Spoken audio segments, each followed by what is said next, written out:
أعزائنا الطلاب الأونلاين الجمال الغائبين الحاضرين في قلوبنا دايما، أهلا وسهلا بيكم. مع المصري أنت في أمان، ومادة الأحياء 60 من 60 إن شاء الله بإذن الله. إحنا جايين دلوقتي معاك نقول لك إحنا بدأنا حجز على منصة المصري في الأحياء. حابين نقول لك ان الشغل الاونلاين على المنصه بتاعتنا يفوق اضعاف الشغل في السناتر والمنصات الاخرى. حابين نقول لك ان احنا ان شاء الله باذن الله الحجز حاليا مستمر، واول حصه هتنزل معاك ان شاء الله باذن الله يوم الاربعاء القادم 21/8. هنضيف لك ان شاء الله باذن الله الحصه يوم الاربعاء هتدخل وهتكون متاحه ليك من الساعه 8 صباحا للساعه 11:30 مساء، والحصه هنخفيها وسعادتك هنعيدها ليك الاحد اللي بعد الاربعاء، وسعادتك ان شاء الله باذن الله هتدخل تسمع الحصه مره تاني اعاده.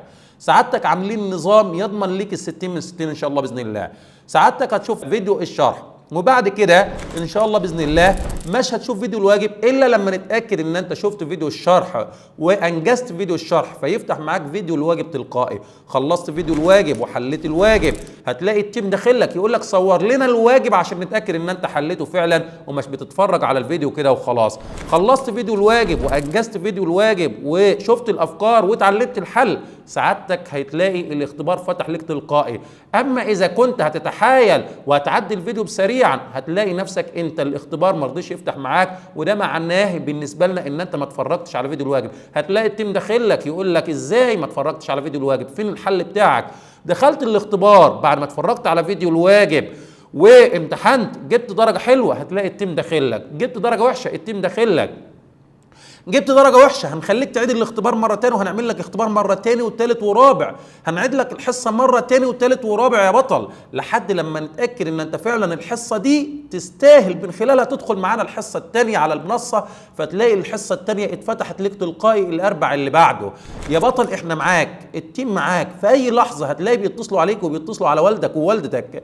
سعادتك محتاج تكلمني مباشر، هتكلم التيم وتقول لهم انا عايز اكلم الدكتور جمعه عشان عندي مناقشه مهمه جدا في اسئله او في ظروف خاصه بيك او هتلاقيني بدي لك ميعاد وهتواصل معاك بشكل ايه؟ بشكل مباشر. انا معاك لحظه بلحظه لحد اخر السنه، لحد لما تكون داخل الامتحان. معاك الدكتور جمعه المصري، استاذ الاحياء للثانويه العامه، مؤلف كتابي الموسوعه والشامل سابقا، وخبره اكثر من 10 سنوات، دكتوراه في علم الاحياء، ماجستير في علم الاحياء، بكالوريوس علوم امتياز مع مرتبه الشرف.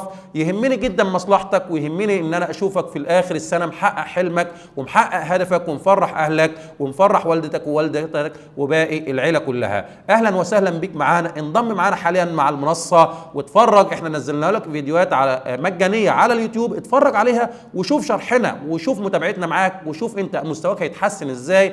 ودلوقتي نقدر نقول لك احنا مستنيينك على المنصه. كل سنه وانت طيب، ابدا معانا سنه سعيده عشان تنتهي سنه سعيده، والسلام عليكم ورحمه الله وبركاته.